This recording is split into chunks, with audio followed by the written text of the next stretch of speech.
মিষ্টি কণ্ঠের জাদুতে কোটি ভক্তের হৃদয় জয় করেছেন অনেক আগেই। তবে ইদানিং গানে নয়, বরং সামাজিক যোগাযোগ মাধ্যমে নিজের ভ্রমণের স্নিগ্ধ সব মুহূর্ত শেয়ার করে আলোচনায় রয়েছেন জনপ্রিয় সঙ্গীতশিল্পী সাবরিনা পড়শি। সম্প্রতি পবিত্র মদিনা ভ্রমণে গিয়েছেন এই গায়িকা। সেখান থেকে নিয়মিত প্রকাশ করছেন বিভিন্ন স্থিরচিত্র ও ভিডিও, যা মুহূর্তেই নজর কেড়েছে নেটিজেনদের। পড়শির এই আধ্যাত্মিক সফরের প্রতিটি ঝলক ভক্তদের দিচ্ছে এক অন্যরকম প্রশান্তি।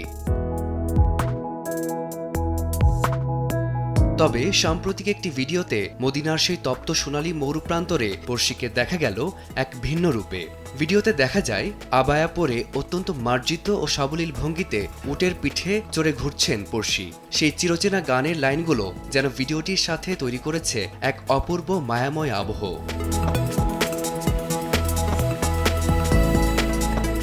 ক্যারিয়ারের শুরু থেকে এখন পর্যন্ত পড়শি নিজেকে ধরে রেখেছেন স্বকীয়তায়। গান থেকে অভিনয় সবখানেই নিজের মেধা স্বাক্ষর রাখলেও ব্যক্তিগত জীবনের এমন ছোট ছোট আনন্দ আর ভ্রমণের স্মৃতিগুলো তাকে ভক্তদের আরও কাছে নিয়ে যায়। শিল্পী সত্তার বাইরেও তিনি যে একজন ভ্রমণ পিপাসু ও জীবনকে ইতিবাচক দেখার কারিগর, এমনটাই মনে করছেন অনুরাগীরা।